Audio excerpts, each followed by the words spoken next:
Thank you so much, Dr. Abhishek Malhotra. When Abhishek was introducing our distinguished panelist speakers here, while referring to Honorable Vice Chancellor of JNU, he said first woman Vice Chancellor. So I was reading a biography, just a recent biography of Nandini Satpathy, who was the first woman Chief Minister of Odisha. But she would always make it a point to say, why do you say woman Chief Minister? If it was Hare Krishna Mahatab, do you refer to him as the man Chief Minister?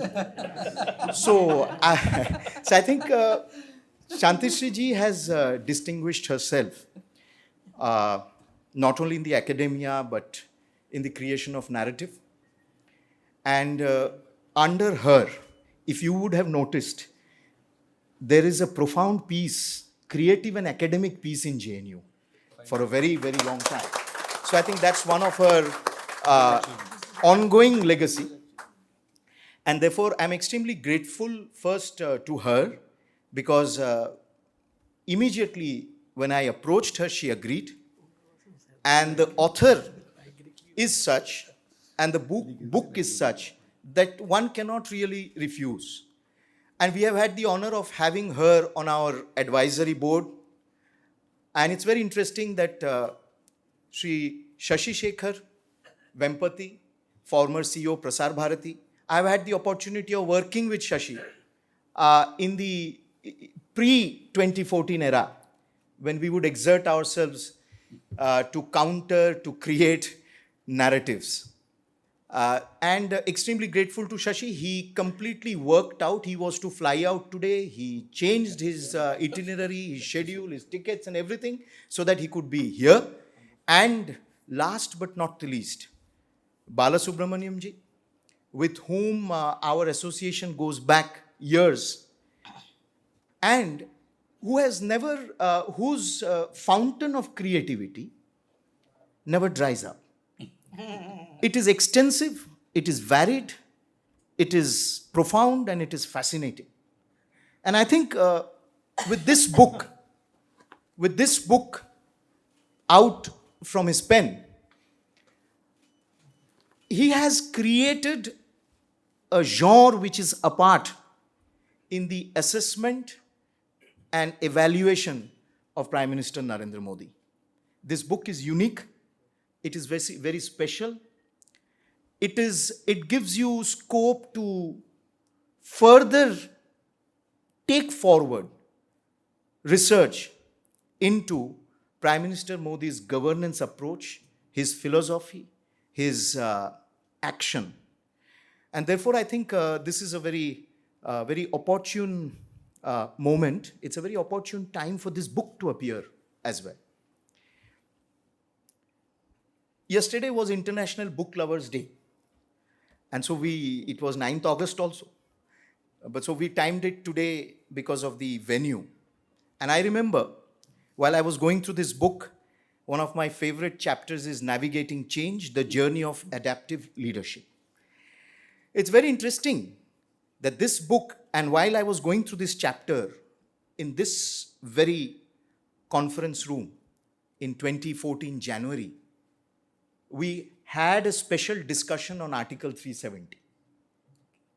And late Sri Arun Jaitley addressed it. This hall was overflowing. I mean, I think such a program had not happened in the history of IIC. It was overflowing in all directions. There were people right up the stairs on the first floor. And Jaitley ji was standing right here. The podium was there. He was standing right here and he was saying on why and how Article 370 must be abrogated. 5 years down the line, we have with us a book which looks in a different dimension. One of the chapters of this book looks at Prime Minister Modi's leadership in abrogating Article 370 and looks at a completely different dimension. The dimensional approach to his leadership while and after abrogating Article 370 is something unique which no other book has brought about. You'll find many such chapters in this book, and we want to hear from the author himself. For example, this book has a chapter on leading the soul, the intersection of leadership and spiritual growth. When one is assessing a leader like him in the Indian, in the Bharatiya context, it is essential that one has a chapter of this. Rajarshi, the concept of Rajarshi that we would have in ancient India, in civilizational India. And leadership and spiritual growth, leadership through spirituality, spirituality-driven leadership, I think these are something very fundamental to India's polity and political climate.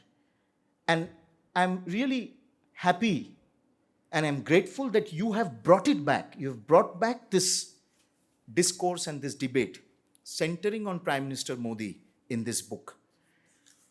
Now, it's very interesting the way Balasubramaniam ji weaves through various chapters. And what is another, there are many unique facets of this book. The other unique facet is that he brings in latest research and theories of leadership, of psychology, of mass contact and handling mass situations.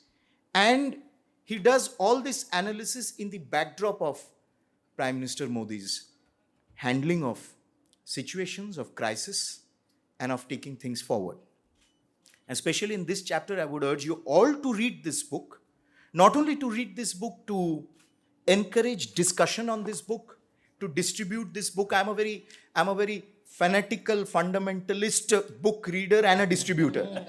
So when Shashi came out with his book on Mann Ki Baat, when we were celebrating, observing the 100th Mann Ki Baat, I went around, wherever I could, all across West Bengal, obviously, but across the country, and I would give to everyone Shashi's book. And I've decided to do that with this book also. You see, some nuggets. For example, in this chapter on abrogation of Article 370 and the situation handling, the way Prime Minister Modi led the situation after that. Balasubramaniam ji speaks of technical problem and adaptive problem. Please read the book. What a fascinating analysis. I mean, in the last 10 years, there have been numerous books that have appeared on Modi ji.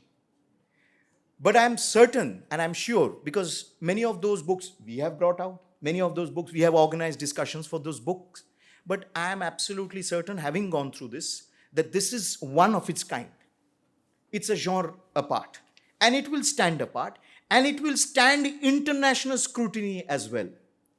It is the season of lecturing us and Prime Minister Modi on the fundamentals of democracy, constitutionality, etc. Internationally also. I would want every international university, think tank, especially in the West, to also examine this book, because it will stand scrutiny as well. It will profoundly stand scrutiny. And what I found very interesting here, he's made in page 185, he's made a very interesting analysis. He says, from the first Prime Minister of India, he speaks about Modi ji's capacity of taking, he uses the word helicopter view, and then looking beyond and not get sucked into the short term. And I think that is something which is very unique. He's unmoved. Sthita Prajya. He uses a number of our civilizational Sanskrit terms and weaves it into the leadership diaphragm. He says, from the first Prime Minister of India, Jawaharlal Nehru, each subsequent Prime Minister has attempted various actions that they thought would begin to solve the Kashmir problem. He's not partisan. He's not a Modi Bhakt. He doesn't come across as a Bhakt.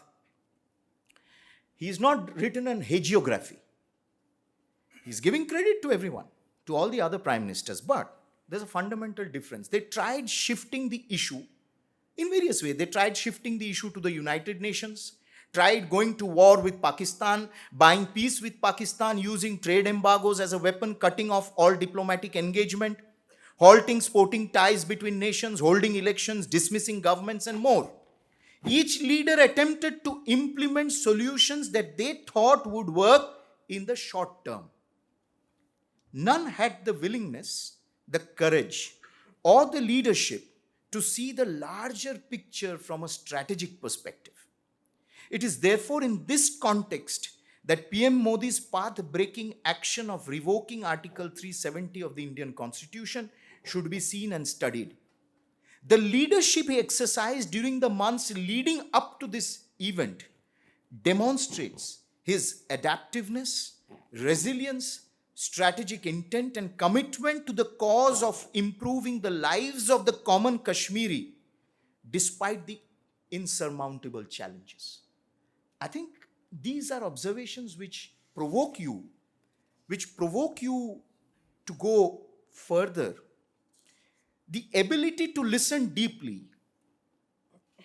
Many of us don't have that ability. And some of you who have had this experience, we have very senior national leader of the BJP here, sitting here, V. Satishji, who's been a mentor to many of us. Some of us who have had the opportunity to meet Prime Minister come out with one question always: how is he such a good listener? We have everything in the world to tell him, and he listens. As if, it's for the first time that you are telling him these things. That, says, the ability to listen deeply and take a helicopter view of the situation enables the Prime Minister to distance himself from the immediate situation to gain a broader view of the issues at hand and make more effective decisions. I think I can go on and on, but I must stop because we want to hear from the author. You have all come to listen to him and not to me. It's just my duty to start off the discussions.